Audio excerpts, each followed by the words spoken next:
은혜 받으실 하나님의 말씀은 여호수아서 3장 7절부터 13절까지 말씀입니다.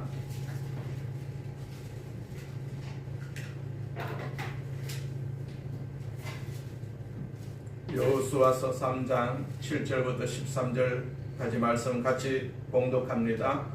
여호와께서 여호수아에게 이르시되 내가 오늘부터 시작하여 너를 온 이스라엘의 목전에서 크게 하여 내가 모세와 함께 있었던 것 같이 너와 함께 있는 것을 그들이 알게 하리라.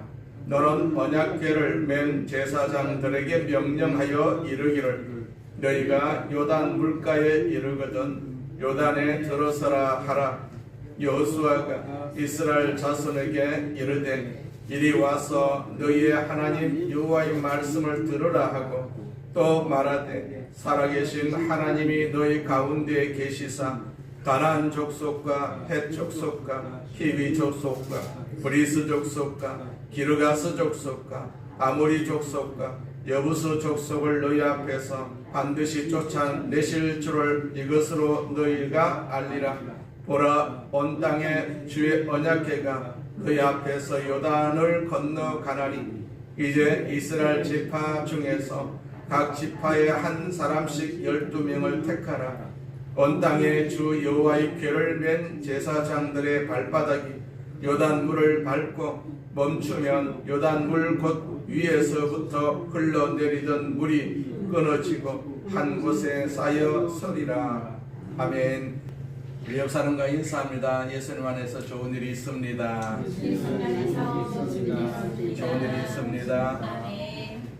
우리 앞에 있는 구호 세 번 선포합니다. 시작. 나는 하늘의 복 땅의 복을 받았습니다. 나는 하늘의 복 땅의 복을 받았습니다. 나는 하늘의 복 땅의 복을 받았습니다. 아멘. 하나님께서 우리와 늘 함께 계심을 우리는 항상 믿어야 될 줄로 믿습니다. 세상은 우리를 멀리하지만 하나님은 항상 우리와 가까이 계시기를 원하시고 또 가까이 계심으로 말미암아서 우리에게 소망을 주시고 우리에게 꿈을 주시고 우리에게 능력을 주시는 줄로 믿습니다.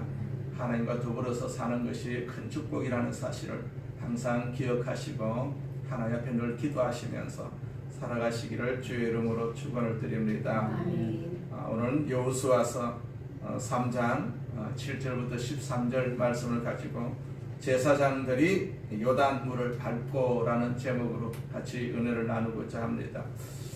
우리가 성경을 이해하는데 자주 방해가 되는 요소가 있는데 그것이 뭐냐 하면 우리가 가지고 있는 기존에 아는 것들입니다. 기존에 아는 것들, 그걸 우리가 선입견이다 라고 말하고 있지 않겠어요? 이를테면 내가 오랫동안 교회 출석하고 많은 설교를 듣고 신앙생활을 지속한 사람일수록 이 선입견을 많이 가지고 있습니다. 때때로 이 선입견이 성경을 우리가 묵상하는 일에 있어서 커다란 방해가 되는 경우가 많이 있습니다. 교회를 등한히 하는 경우가 있습니다. 말씀을 많이 알고 있기 때문에, 말씀을 많이 들었기 때문에 성경을 우리가 묵상하면서도 그 말씀을 나는 알고 있는 말씀이다, 많이 들었던 말씀이다, 내용을 알고 있는 말씀이다, 그렇게 생각을 하는 경우가 있어요. 그래서 그 말씀을 우리가 묵상할 때 등한히 하는 경향이 있지 않겠어요? 우리가 교회 생활을도 등한히 하는 경우가 많이 있습니다. 왜냐하니까 신앙생활을 오래 했기 때문에. 나는 봉사도 많이 했다, 내가 젊었을 때 봉사도 많이 했다, 또 아니면 내가 교회를 위해서 수고도 굉장히 많이 했다, 나는 예수님에 대해서 많이 알고 있다, 그렇기 때문에 나는 천국에 충분히 들어갈 수가 있다 라고 생각을 합니다. 그래서 신앙생활을 이제 쉬엄쉬엄 해도 괜찮다, 좀 쉬어도 좋다, 뭐 이런 생각을 가지고 있는 것이 바로 선입견이라고 할 수가 있어요. 신앙에 대한 선입견.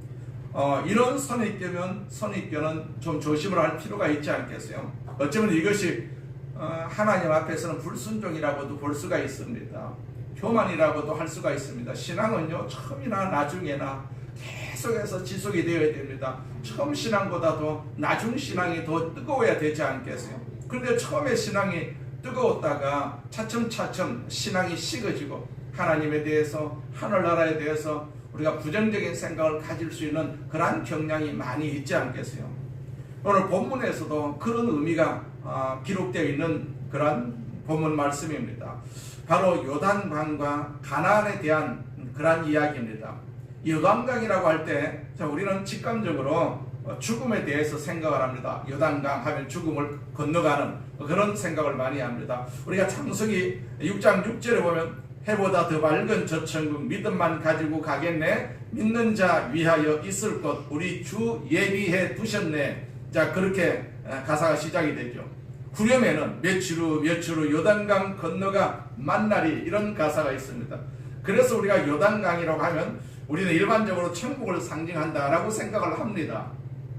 이스라엘 백성들은요, 가나안 땅에 들어가자마자 많은 전쟁으로 고생을 하지 않겠어요? 많은 전쟁으로 고생을 합니다. 그것이 약속받은 천국의 모습일까요? 전쟁이 많은 가나안 땅이 천국일 수는 없지 않겠습니까? 그렇다면 가나안 땅은 무엇을 의미할까요? 가나안 땅은 천국을 상징하기라기보다는 하나님이 이스라엘 백성들에게 예비하신 땅입니다. 그들에게 예비하신 땅입니다. 다시 말하면 그들을 향해서 가라고 명령하신 그들 생애의 목표가 바로 가나안 땅이었어요. 가나안 땅은 하나님의 백성들을 향해서 주께서 지정하시고 또 주께서 예비하신 삶의 목표로 우리가 이해를 해야 합니다.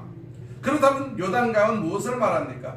요단강은 이스라엘 백성들이 가나안 땅에 들어가기 위해서는 반드시 건너야 할 첫 번째 난관이었어요. 첫 번째 문제였습니다. 가나안 땅이, 요단강이. 다시 말하면 요단강은 우리 예수 믿는 사람들이 삶의 목표를 성취하는 일에 있어서 항상 앞을 가로막고 있는 난관을 의미합니다. 그렇다면 이 난관은 우리가 어떻게 극복해야 하겠어요? 하나님께서 우리를 위해서 좋은 것을 준비해 주셨어요. 풍성한 선물을 준비해 주셨습니다.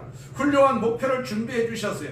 그러나 하나님은 우리에게 쉬운 여정을 약속하시지는 않았다는 얘기입니다. 여전히 예수 믿는 사람들의 삶은 하나의 모험입니다. 전투입니다. 싸움입니다. 우리는 날마다 싸워야 돼요. 마귀와 싸워야만이 우리가 천국에 들어갈 수가 있는 것이죠. 이 싸움에 있어서 우리가 건너야 할 그 강을 어떻게 건널 수가 있겠습니까?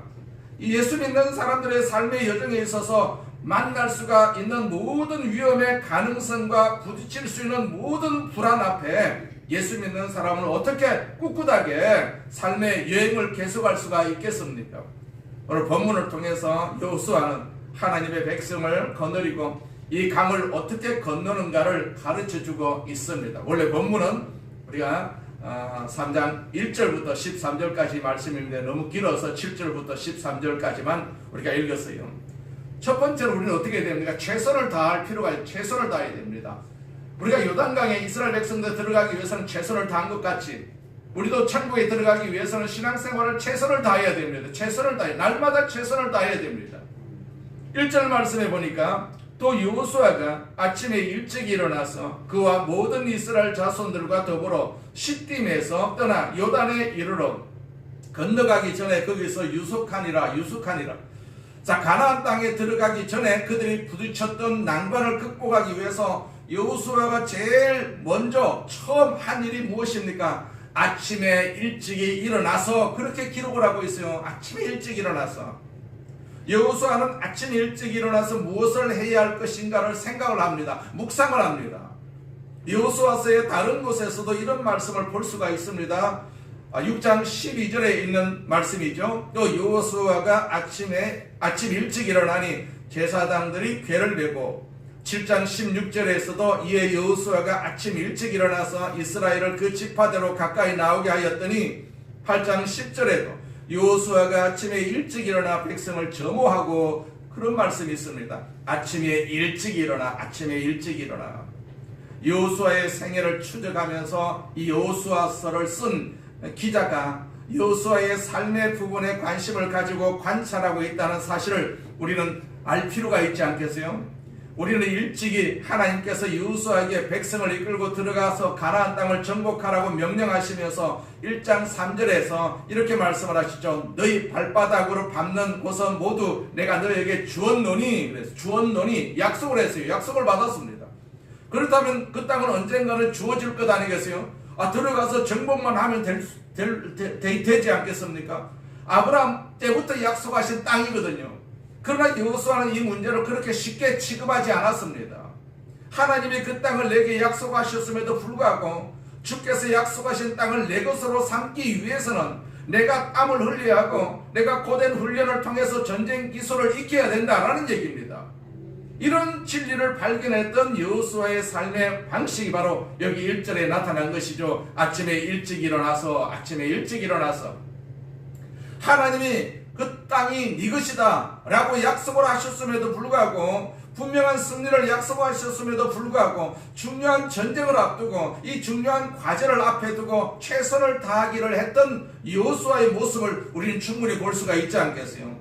우리는 예수 믿으면 천국 간다라는 것을 알고 있어요. 그럼 예수를 믿는다라고 말만 하고 가만히 있으면 천국 갈 수가 있겠습니까? 천국을 점령할 수가 있겠습니까? 천국을 가기 위해서는 이렇게 우리가 수고를 해야 됩니다. 예배를 드려야 되고 신앙생활을 잘 해야 됩니다. 하루만 하는 것이 아니라 우리가 죽을 때까지 신앙생활을 끊임없이 잘 해야만이 우리가 천국을 들어갈 수가 있는 것입니다.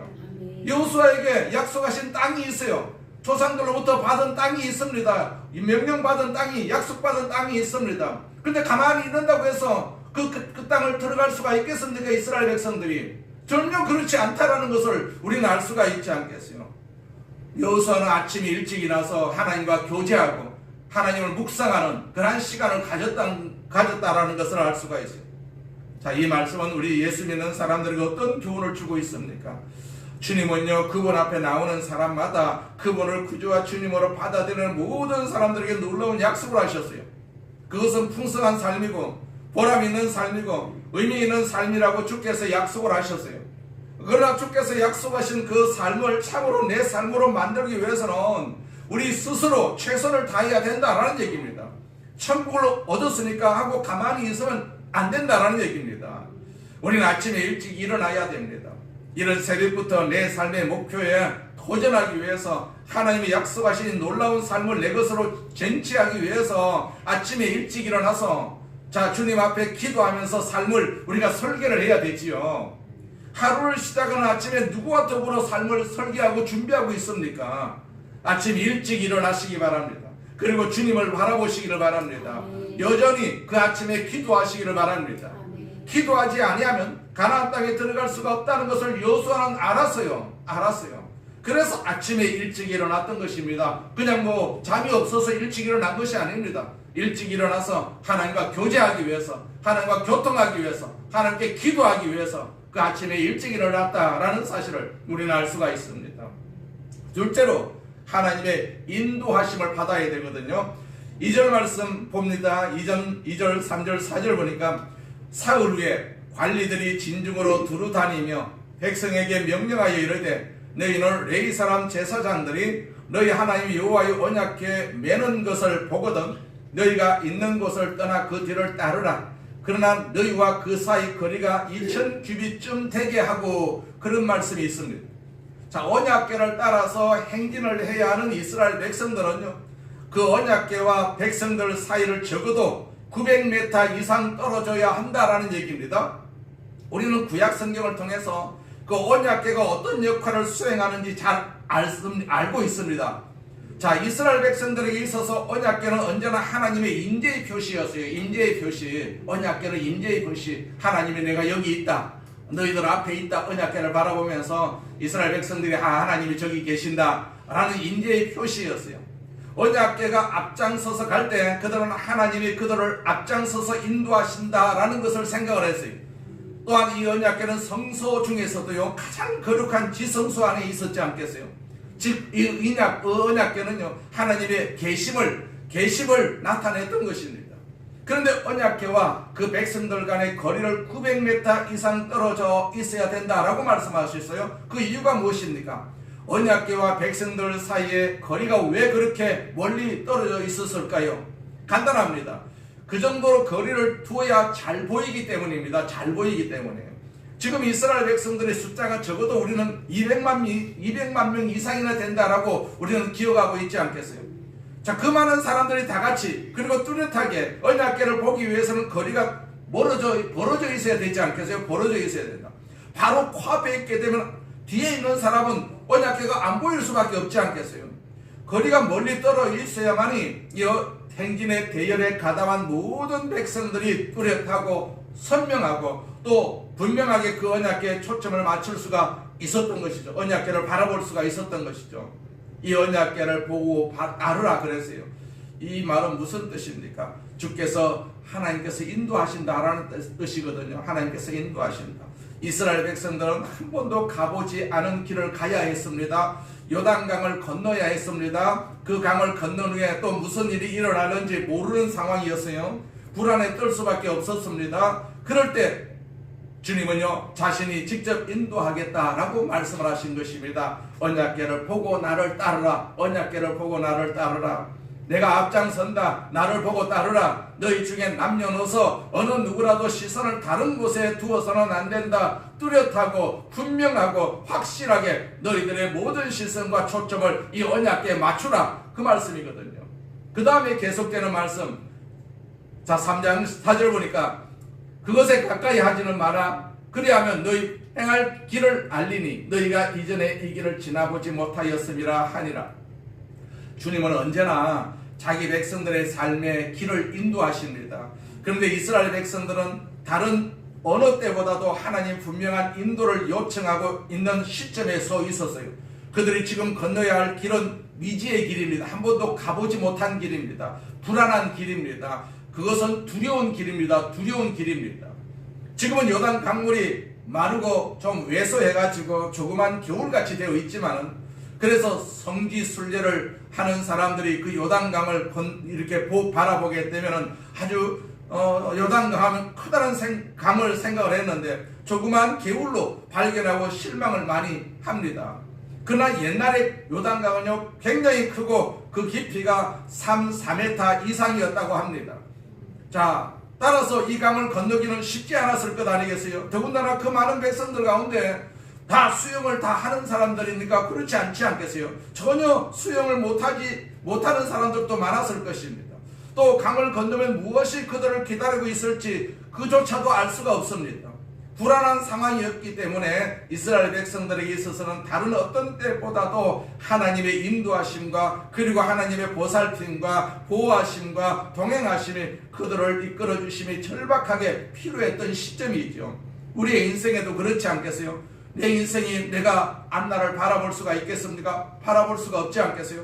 그렇기 때문에 우리는 살면 살수록 내 앞날이 어떻게 될 것인가, 하나님의 인도하심과 하나님의 어떤 역사하심을 우리는 간절히 기도로서 우리 삶을 주님 앞에 맡기는 수밖에 없지 않겠어요? 내 삶을 내 힘으로 인도할 수가 있다면 얼마나 좋습니까? 젊은 사람들은 자기가 배운 학식이 있고 지식이 있고 이성이 있기 때문에 하나님 없어도 내가 살아갈 수 있다, 이런 생각을 가지고 살 수가 있겠지만, 우리 늙은 사람들은 힘이 없지 않겠어요? 이제 지식이 먹히지도 않습니다. 그렇기 때문에 우리는 하나님의 인도하심을 바라볼 수밖에 없다라는 얘기입니다. 이스라엘 백성들이 그러했습니다. 그 미지의 땅 가나안 땅에 이 요단강을 건너가게 되면은 그 땅이 우리에게 주어졌다고 말을 하지만은 어떤 땅인지 전혀 모르는 땅이지 않겠어요? 그렇기 때문에 요단강 앞에서 그들은 기도할 수밖에 없었지 않겠어요? 하나님의 인도하심을 받을 수밖에 없었습니다. 저 강을 어떻게 건너갈 것인가? 이때 주께서 이렇게 말씀을 하시죠. 내가 앞장선다. 나를 따르라.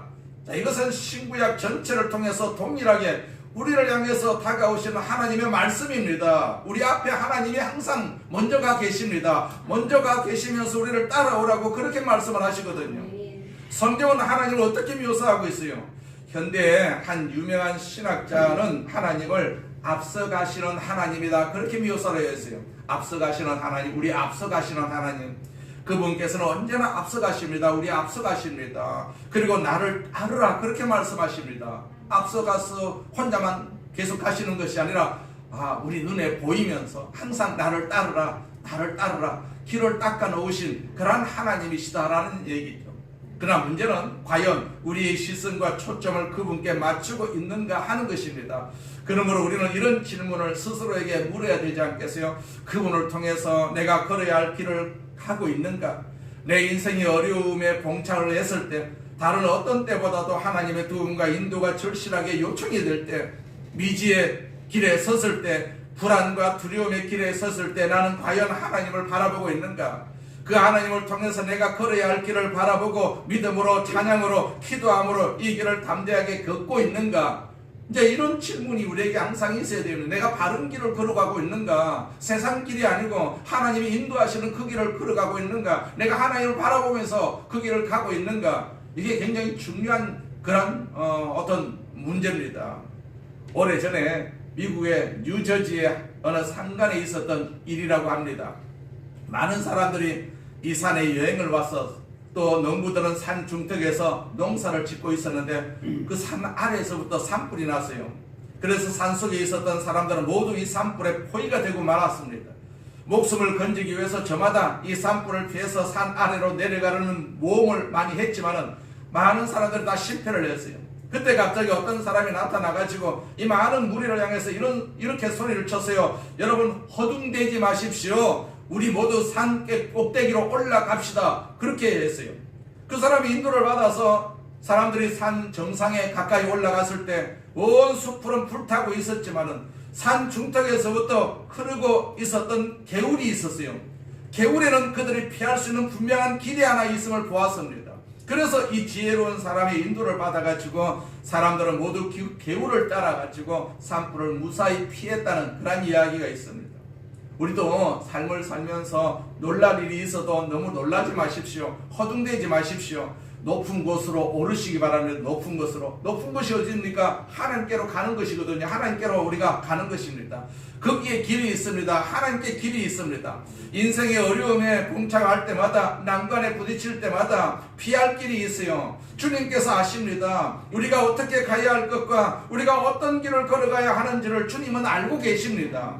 이 난간 중에도 길을 내시고 요단강에 길을 내시고 홍해 바다에 길을 내어주시는 주님께서 우리에게 말씀하십니다. 삶이 우리를 둘러싸고 우리를 당황하게 만들 때마다 주님께서 이렇게 말씀하십니다. 높은 곳으로 오너라. 그리고 내가 준비한 그 길을 내가 너에게 보여주겠다. 높이 오르는 사람만이 먼 곳을 바라볼 수가 있습니다. 그렇기 때문에 우리는 주님께로 항상 와야 됩니다. 주님을 우리가 거부하게 되면 우리가 세상을 살아갈 수가 힘이 없습니다. 우리는 늘 주님을 바라보고 인생을 살아가야 될 줄로 믿습니다. 주님의 눈으로 삶을 볼 줄 아는 사람들, 하나님의 눈을 가지고 삶을 볼 줄 아는 사람들은 어려운 상황 속에서도 피할 길이 있음을 알 수가 있습니다. 이렇게 높은 곳에서 삶을 볼 때 우리를 둘러싸고 있는 절대 불리한 환경에도 불구하고 우리 앞에 길이 있습니다. 길이 있습니다. 나를 기다리고 있는 온갖 어려운 상황 속에서도 불구하고 주님께서는 피할 길을 마련하고 계십니다. 내 가정이 아니면 내 사업이, 내 자녀들이, 그리고 내 인생의 미래가 모두 답답해 보이고 억울함과 짓눌림과 어두움의 상황 속에서도 주께서는 이렇게 말씀을 하십니다. 길은 아직 있다. 내가 곧 길이다. 나를 따르라. 그렇게 말씀을 하십니다. 우리는 이 말씀을 항상 마음속에 두고 살아야 됩니다. 내가 길이다. 하나님, 내가 믿는 하나님이 나의 인생의 길이다 라는 사실을 우리는 항상 믿고 그 길을 우리가 따라가야 될 줄로 믿습니다.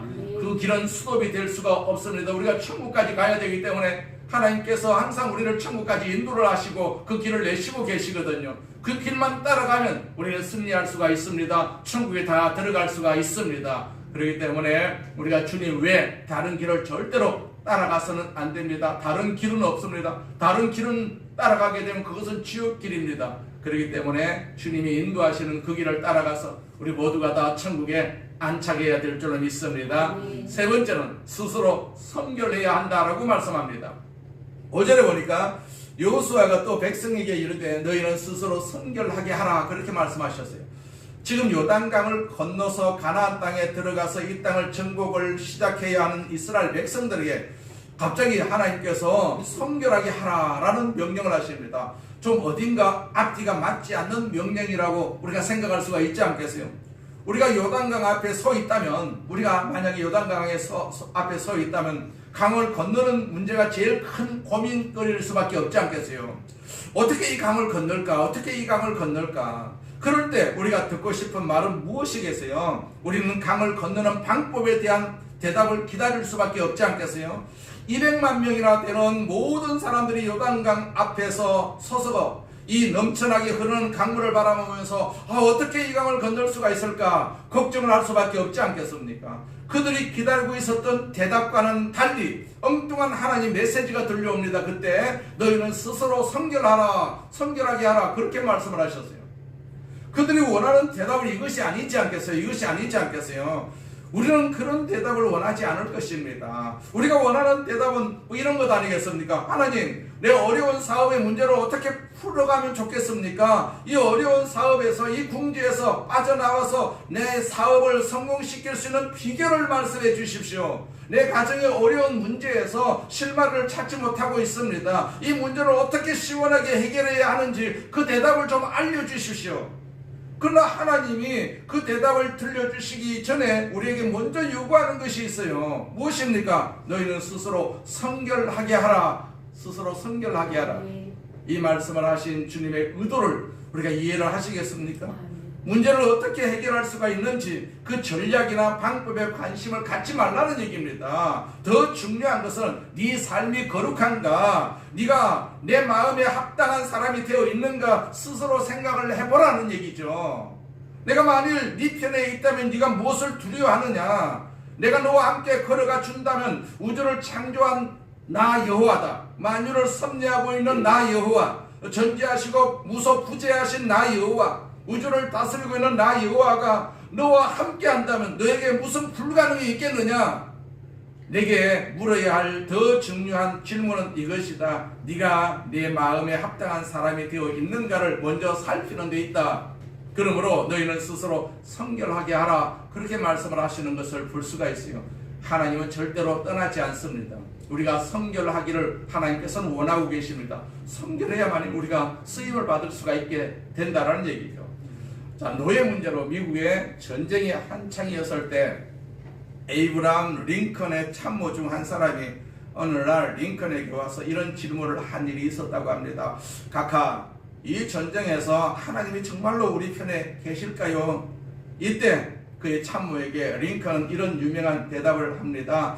하나님이 우리 편에 계신가 그것을 고민하지 말게 우리가 하나님 편에 있는가 그것이 문제일세. 우리가 하나님 편에 있는가 그것이 문제다라는 얘기죠. 자, 여러분 하나님 편에 서 계십니까? 여러분이 하나님 마음에 합당한 사람이 되어 있습니까? 여러분은 하나님이 쓰실 만한 그릇으로 준비하고 계십니까? 하나님은 못생긴 그릇도 충분히 쓰실 수가 있습니다. 하나님은 아주 작은 그릇도 쓰실 수가 있습니다.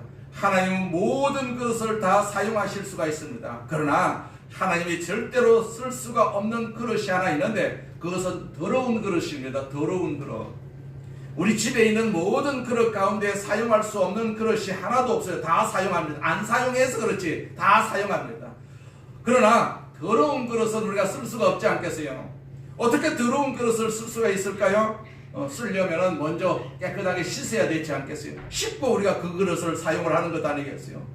우리가 삶의 난관 앞에서 인생의 수많은 문제에 부딪혀서 해결 방법을 찾고 있는 사람에게 주께서 그보다도 더 큰 근본적인 문제를 가지고 도전해 오시는 것이죠. 네 가정의 문제 해결의 실마리를 찾기보다는, 네 사업의 해결 방안을 찾기보다는, 네 인생의 문제를 두고 고민하기보다는 더 중요한 게 있다. 너는 성결한가? 성결한가? 내 앞에 성결한가? 라는 질문이죠.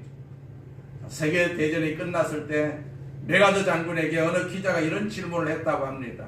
이 전쟁의 근본 문제는 무엇이었다고 생각을 하십니까? 이때 하나님을 경외했던 신앙의 사람인 메가더 장군은 이런 유명한 대답을 합니다. 인류의 모든 문제는 궁극적으로 신앙적인 문제다. 신앙적인 문제다. 우리는요, 인류가 진통하고 있을 때, 어려움을 당하고 있을 때 우리는 그것을 정치적인 문제다 혹은 사회적인 문제다 그렇게 생각을 합니다. 그러나 그것은 근본적으로 신앙적인 문제다라니, 신앙적인 문제다. 우리 마음의 문제다라니, 우리 마음의 문제다. 메가더 장군은 다시 이런 대답을 했다고 합니다. 전쟁의 근본 원인은 죄다. 죄다. 우리가 다시는 전쟁을 겪지 않으려고 한다면 사람들이 하나 앞에서 거룩해야 된다. 그렇게 말을 했어요. 이 메가더 장군의 말은 우리 인류 역사를 얼마나 제대로 간파한 통찰력이 있는 그런 말입니까? 우리는 모든 인류에게 발생하는 문제를 단순히 우리를 둘러싸고 있는 구조적인 문제라고 생각을 합니다. 그러나 문제는 구조에 있는 것이 아닙니다. 구조를 붙들고 살고 있는 사람들에게 그 문제가 있다는 얘기입니다. 구조를 이루면서 구조를 운영하고 있는 우리는 하나님과 어떤 관계를 맺고 있느냐라는 사실, 어떤 관계를 맺고 있느냐. 이스라엘 백성들이 당장 직면한 고민은 이 강을 어떻게 건널 수가 있을까라는 생각이겠죠. 이것에 대한 묘한과 방법을 묻고 있는 이스라엘 백성들에게 들려온 하나님의 대답은 너희는 스스로 선결하게 하라라는 대답입니다. 사업이 어떻게 번창할 수가 있을까? 내 자식이 어떻게 잘 될 수가 있을까? 이런 숱한 요구에 대해서 주님은 동일한 말씀을 하실 것입니다. 그보다도 앞서 해결해야 할 문제가 있다. 너와 나 사이 관계는 어떠한가? 너는 내 앞에 성결한가? 이런 질문을 우리가 받을 수밖에 없지 않겠어요? 우리는 늘 주님 앞에 깨끗해야 됩니다. 거룩해야 됩니다. 우리가 거룩을 위해서 애쓸 필요가 있습니다. 내가 거룩하니까 너도 거룩하라, 그렇게 말씀을 하셨어요. 거룩이 거룩끼리 어울릴 수가 있습니다. 그러나 우리가 거룩하지 못하게 되면 하나님과 어울릴 수가 없지 않겠어요? 하나님과 어울릴 수가 없기 때문에 하나님 앞에 기도해도 그 기도가 응답될 수가 없는 것 아니겠습니까? 우리는 항상 하나님 앞에 성결한가? 라는 질문을 가지고 남은 여생을 살아야 될 줄로 믿습니다. 아멘. 네 번째로 우리가 믿어야 됩니다. 하나님 말씀을 믿어야 됩니다.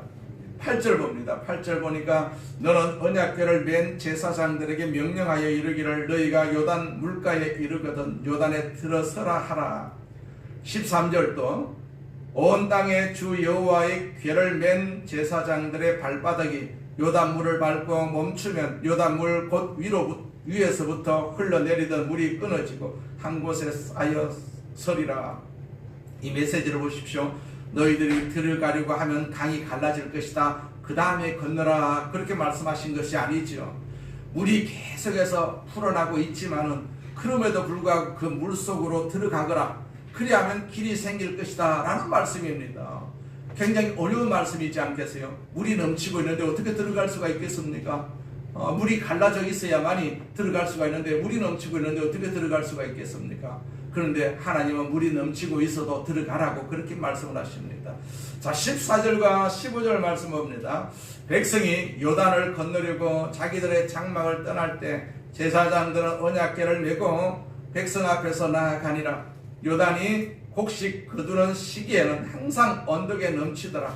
궤를 맨 자들이 요단에 이르며 궤를 맨 제사장들의 발이 물가에 잠기자. 자, 이 말씀은 이때 물이 굉장히 많았다는 얘기입니다. 물이 그냥 뚝으로 넘쳐 흐를 정도로 많았습니다. 3, 4월경 그러니까 볼이 추수할 무렵에는요 요단 강물은 수위가 아주 높아집니다. 굉장히 높아집니다. 계속되는 말씀 16절 말씀을 보십시오. 궤를 맨 자들이 요단에 이르며 궤를 맨 제사장들의 발이 물에 잠기자 그 위에서부터 흘러내리던 물이 그쳐서 아직도 물이 넘치고 있어요. 넘치고 흐르고 있습니다. 언덕까지 물이 넘치고 있는데 궤를 맨 제사장들이 요단강에 이르러 그 발이 물가에 잠기자 그 다음에는 이 강이 갈라졌어요. 이 강이 갈라졌어요. 이것은 우리에게 무슨 교훈을 줍니까? 하나님 이 문제를 해결해 주시면 제가 잘 믿겠습니다. 11조도 잘하고요. 주님을 잘 섬기고 죽을 힘을 다해서 평생 동안 주님을 영광스럽게 하겠습니다. 그런데 하나님의 대답은 무엇인 줄 아십니까? 믿으면 볼 것이다. 믿으면 볼 것이다. 생각나십니까? 예수께서 나사로의 무덤 앞에 서서 나사로를 살리심으로 인간이 다시 살아날 수 있다는 부활의 구체적인 증거를 보여주신 그 현장에서 그 일을 행하시기 전에 예수께서 이런 말씀을 하십니다. 네가 믿으면 하나님의 영광을 보리라 그랬어요. 네가 믿으면 영광을 보리라. 하나님의 영광을 보리라. 이 장면에서 두 단어의 순서를 보십시오. 처음에는 믿으면 그랬어요. 믿으면 먼저 단어가 나옵니다. 그리고 보리라는 얘기입니다. 믿어야 볼 수가 있다는 얘기입니다. 우리가 믿어야만이 천국을 볼 수가 있습니다. 믿지도 않는데 천국을 볼 수가 있겠습니까? 믿지도 않는데 천국을 갈 수가 있겠습니까? 믿어야 되죠. 천국에 대한 믿음을 확실하게 가져야만이 우리가 천국을 갈 수가 있는 것입니다. 그런데 우리는 이 단어를 어떻게 바꾸고 있습니까? 우리는 늘 이렇게 말합니다. 하나님 보여주십시오. 그러면 내가 믿겠습니다. 이걸 문제를 해결해 주세요. 그러면 내가 믿겠습니다. 그러나 주님의 대답은 믿으면 먼저 믿으면 보리라. 믿으면 보리라. 그것이 하나님의 공식입니다. 우리가 어떤 문제에 부딪혔을 때 이것은 동일하게 적용되는 공식과 같은 것입니다. 너희 문제 해결이 불가능하고 너희가 어찌할 바를 모르는 상태에 있을지라도 나를 신뢰함으로 요단강의 물속에 발을 들여 놓아라 그 말이에요. 나를 신뢰함으로 그 요단강의 물에 그 발을 들이다 놓아라. 다시 말하면 강물이 넘치고 있지만은 아직 희망이 보이지 않고 있지만은 하나님이 가라고 말씀하시니까 그 주님의 약속을 믿고 물속에 발을 들여놓는 행위 그 자체가 바로 믿음이라는 얘기죠. 믿음이다. 믿음은 바라는 것들의 실상이다. 보지 못하는 것들의 증거다. 자, 이 믿음의 걸음으로 이 환난과 어려움의 도전을 시작하자마자 곧이어서 길이 생기기 시작한 것을 볼 수가 있습니다. 요단강이 갈라졌어요. 물이 스톱이 흐르던 물이 저 위에 쌓여 있어요. 물이 스톱이 됐습니다. 자, 그렇습니다. 아직도 해결의 전망이 보이질 않습니다. 아직도 밝은 날은 보이지 않습니다. 아직도 우리 앞에는 어두운 구름이 덮여져 있습니다. 그러나 그럼에도 불구하고 믿음의 행진은 계속해야 되지 않겠어요? 비가 오나 눈이 오나 이 믿음의 행진은 계속해야 됩니다. 주님을 신뢰하고 그 물속에 여러분의 발을 담그시기를 바랍니다. 잠기자마자 우리는 볼 것입니다. 주님의 역사를 볼 것입니다. 주께서 이제 내 길을 열어주시는 것을 볼 수가 있을 것입니다. 주께서 나와 함께 하심과 주께서 우리에게 놀라운 길을 보여주심을 우리는 충분히 볼 수가 있을 것입니다. 우리를 둘러싸고 있는 환경은요 어둡고 절망스럽습니다. 짜증나고 불쾌하고 고민되는 일이 한두 가지가 아닙니다. 이 어려움, 인생의 온갖 난관을 의미하는 요단 강물은 넘치고 우리를 위협하고 있습니다. 그러나 주님은 약속하셨어요. 그분은 나를 위해서 최선의 것을 준비하고 계십니다. 나를 위해서, 우리를 위해서 젖과 꿀이 흐르는 땅을 준비하고 계신다라는 사실입니다. 그리고 반드시 우리가 그 땅을 정복하고 행복한 삶을 누릴 것을 하나님께서 약속을 하셨어요. 약속을 하셨습니다. 하나님은 살아계십니다. 이 나라가 지금 혼란한 가운데 있어도 자, 교회가 많이 있습니다. 성도들도 많이 있습니다. 그래도 교회가 있고 그래도 성도가 많습니다. 다른 나라에 비해서. 자, 그렇다면 하나님께서 이 땅을 주관하고 계심을 우리는 알 수가 있지 않겠어요? 우리가 현실을 바라보고 낙심하고 우리가 절망할 것이 아니라 하나님은 여전히 우리의 삶을 위해서 길을 내고 계신다라는 사실을 우리는 믿고 열심히 하나님을 붙잡고 기도해야 될 줄로 믿습니다. 여호수아가 아침에 일찍 일어나서 기도한 것처럼 우리도 아침에 일찍 일어나서 하나님과 더불어서 하루를 설계하는 믿음의 기도가 있어야 될 줄로 믿습니다. 자, 그 땅을 정복하고 행복한 삶을 누릴 것을 하나님께서 약속을 하셨어요. 그 땅은 반드시 우리의 것이 될 줄로 믿습니다. 이 세상도 하나님의 세상이 될 줄로 믿습니다. 하나님의 세상이 안 되면 하나님께서 세상을 가지고 이 땅에 오십니다. 그렇기 때문에 두려워할 것도 없습니다. 천국을 가지고 이 땅에 오시거든요. 예수님이 재림하신다라고 말씀하셨어요. 도저히 이 땅을, 이 세계를 어찌할 수가 없다라고 생각을 하실 때는 하나님께서 천국을 가지고 이제 직접 우리를 찾아오실 것입니다. 그럼 우리가 다 그 천국으로 다 갈 것 아니겠어요? 그렇기 때문에 염려할 것도 없습니다. 염려할 것도 없고 그냥 하나님과 더불어서 사는 그 기쁨과 즐거움을 우리는 날마다 누려야 될 줄로 믿습니다. 예배하는 즐거움을 먼저 찾으시기를 바랍니다. 우리 작은 교회 사람이 얼마 없지만은 그래도 우리는 전능하신 하나님께 예배하는 것 아니겠습니까? 그렇기 때문에 큰 교회 바라보지 마시고 항상 작은 교회에서도 하나님 계신다라는 사실을 우리는 깊게 믿고 하나님을 바라보고 열심히 신앙생활 하시길 바랍니다. 이런 찬송이 있지 않겠어요? 주 안에 있는 나에게 딴 근심이 있으랴. 자, 찬송을 높이 우리가 찬송하면서 문제의 요단강을 충분히 건너시기를 주 이름으로 축원을 드립니다. 전능하신 하나님 아버지 감사합니다. 우리를 사랑하심을 감사합니다. 우리를 축복하심을 감사합니다. 주님, 우리에게 은혜 베풀어 주심을 감사합니다. 그 은혜가 우리의 삶의 장에 넘치게 하여 주시옵소서. 하나님은 살아계십니다. 우리의 주님이 계십니다. 우리 주님 되시는 우리 주님께서 우리를 친히 인도하여 주셔서 우리의 길로 인도하여 주옵소서. 우리 예배를 통해서 성결하기를 원합니다. 성결되기를 원합니다. 주여 도와 주시옵소서. 예수님의 이름으로 기도드립니다. 아멘. 할렐루야. 항상 길이 있습니다. 길이 없다고 낙심하지 마시고 주님께서 우리의 갈 길을 예비하고 계시고 인도하고 계시고 만들고 계신다라는 사실을 우리는 깊게 믿고 주님을 따라가는 그러한 삶을 사시기를 바랍니다. 우리 말씀을 생각하시면서 통성으로 한번 기도하겠습니다. 할렐루야. 전능하신 하나님 아버지 감사합니다. 지금은 우리 주 예수 그리스도의 무한하신 은혜와 아버지 하나님의 극진하신 사랑과 보혜사 성령님의 교통하심과 인도하심과 축복하심이 오늘 성에 참석해서 하나님의 역사와 하나님의 축복과 하나님의 은혜와 하나님의 능력을 경험하고 돌아가는 우리 성도들 머리 위에와 그 가정과 직장과 사업장과 자녀 위에 지금으로부터 영원토록 함께 있을지어다. 아멘.